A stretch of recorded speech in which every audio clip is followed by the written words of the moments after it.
Your honour, আমার উপস্থাপন শুধুমাত্র আপনার কাছেই ছিল। আমি অনুমতিও আপনার কাছ থেকেই চেয়েছি। আমার বিপক্ষে আইনজীবী বন্ধুর কাছ থেকে নয়। উনি একজন আইনজীবী। এই কেসটা নিয়ে যখন উনি কাজ করছেন, ওনার কাছে তথ্য থাকাটাই স্বাভাবিক। আমিও একজন আইনজীবী এবং আমরা দুজনেই প্রফেশনাল। আমিও যখন এই কেসটা নিয়ে কাজ করছি, আমার কাছে যুক্তি থাকবে না, তথ্য থাকবে না, এটা ভেবে নেওয়াটা অত্যন্ত মূর্খামির পরিচয় নয় কি? ইওর অনার, আমার মনে হয় যে উনি সচেতনভাবে কথাটা বলেননি, শুধুমাত্র লাইবিলিটি থেকেই কথাটা বলেছেন।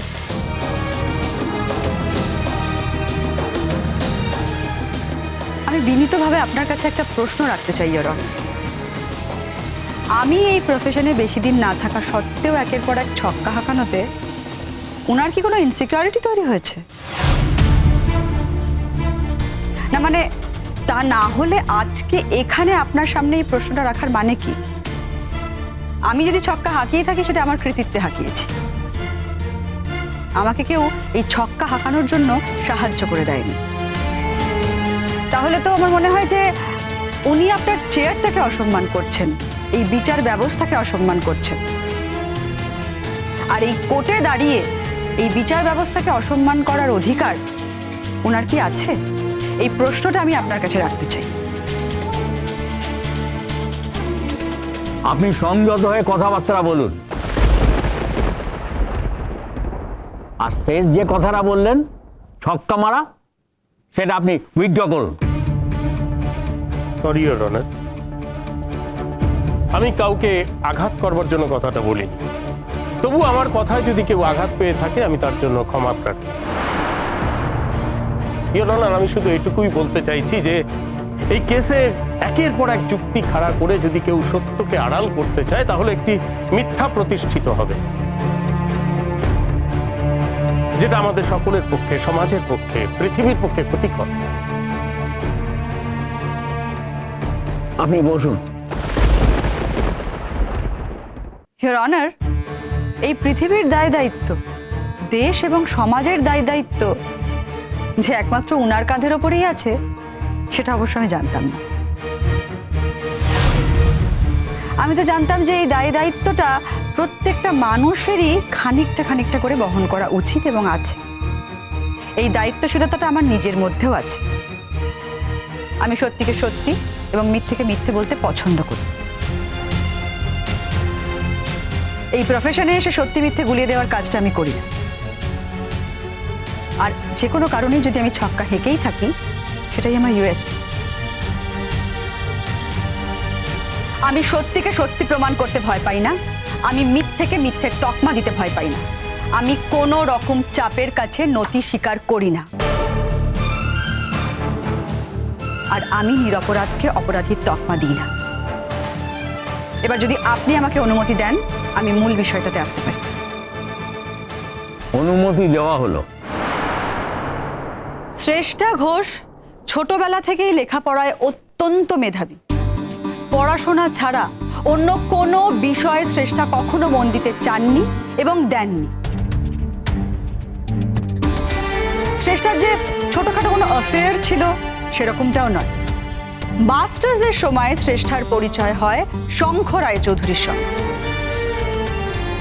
শঙ্খ অত্যন্ত মেধাবী একজন ছাত্র, দুজনের বন্ধুত্ব হয় এবং সেই বন্ধুত্ব প্রণয়ে পরিণত হয়।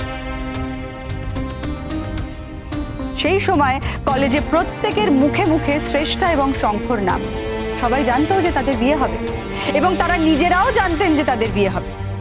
এরম একটা সময় শঙ্খ তার হায়ার স্টাডি শেষ করতে যায় বিদেশে এবং উচ্চশিক্ষা শেষ করে যখন শঙ্খ বিদেশ থেকে ফেরে এবং শ্রেষ্ঠা শঙ্খর বিয়ের তারিখ পর্যন্ত ঠিক হয়ে যায়, বিয়ের প্রস্তুতির শেষ মুহূর্তে সেই ঘটনাটি ঘটে, যা শঙ্খ এবং শ্রেষ্ঠার জীবনকে পুরোপুরি বদলে দেয়।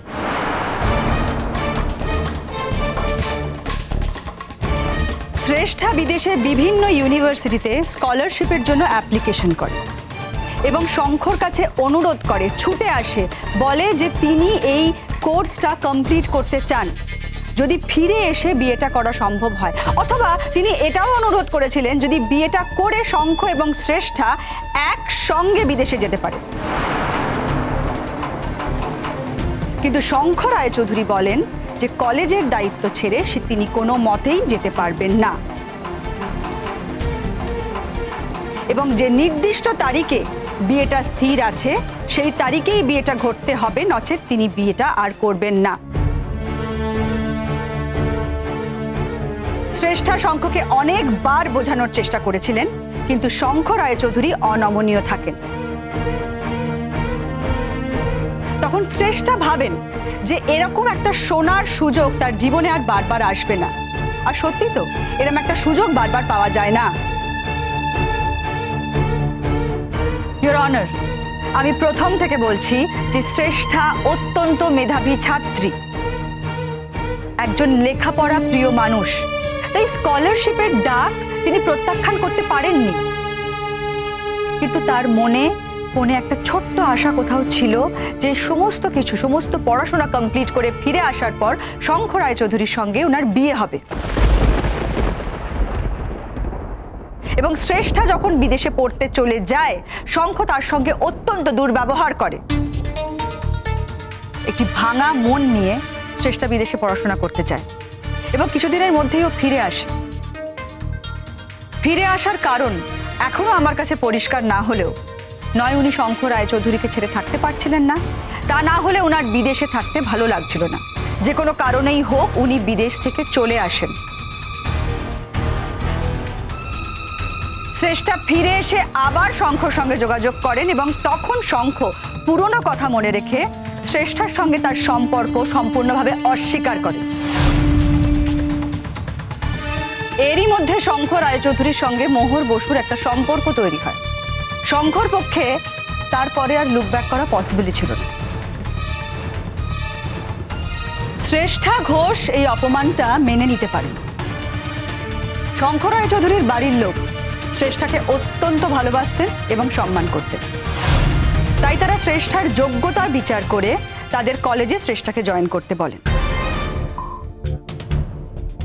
শ্রেষ্ঠাও জয়েন করে, যদিও বা শ্রেষ্ঠা যে কোনো কলেজেই জয়েন করার জন্য যথেষ্ট এলিজিবল ছিলেন। তবুও শ্রেষ্ঠা শঙ্খ রায়চৌধুরীর কলেজেই জয়েন করেন, কারণ শ্রেষ্ঠার মনে হয়েছিল যে শঙ্খর কাছাকাছি যদি থাকা যায় তাহলে হয়তো তাদের দূরত্বটা মিটবে এবং তাদের বিয়েটাও হয়তো হয়ে যেতে পারে। কিন্তু শঙ্খ রায়চৌধুরী অনমনীয় থাকেন। তখন মোহর বসুর সঙ্গে তার প্রেম তুঙ্গে।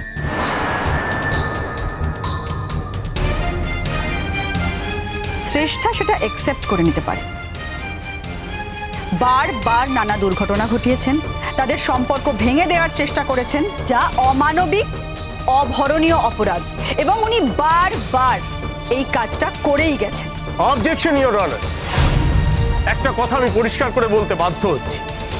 শ্রেষ্ঠা ঘোষ বারবার মোহর বসুকে আক্রমণ করেছে, এমনকি হত্যা করবারও চেষ্টা করেছে। হ্যাঁ, হয়তো শেষ পর্যন্ত হত্যা করে উঠতে পারেনি, কিন্তু অ্যাটেম্পট টু মার্ডারের প্রয়োগ বারবার করবার চেষ্টা করেছে।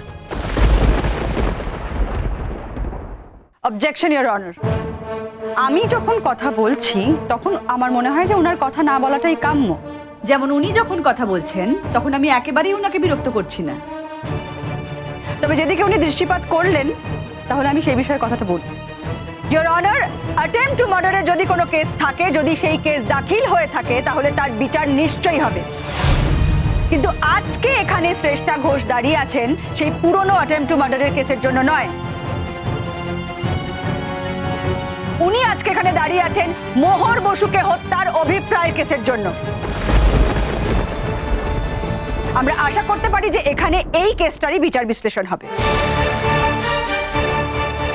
আপনি ঠিক বলেছেন, আপনি এগিয়ে যান আর আপনি বসুন। Sorry sir. Thank you your honour. আসলে বারবার কথার মধ্যে বাধা দিলে কথার খেইটা হারিয়ে যায়। একটা মানুষের বিচার একটা ঘটনাকে কেন্দ্র করে আজকে হয়তো হচ্ছে, কিন্তু তার আগের একটা ইতিহাস আছে। সেই ইতিহাসটাকে তুলে না নিলে আজকের দিনের অপরাধটাকে যথার্থভাবে অ্যানালাইসিস করা সম্ভব নয়।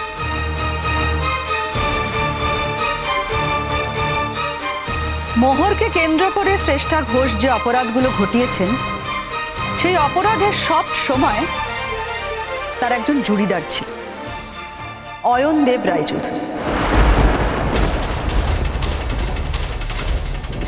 যিনি সম্পর্কে শঙ্খ রায়চৌধুরীর কাকা হন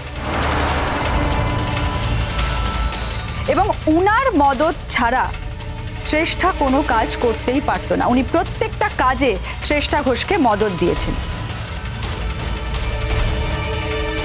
কি মন্ত্র বলে আমি জানি না, তিনি একবারও ধরা পড়লেন না, তার কোনো বিচার হলো না, কিন্তু শ্রেষ্ঠা ঘোষকে বারবার পুলিশ ধরলো, বারবার তার বিচার হলো, বারবার তার সাজা হলো।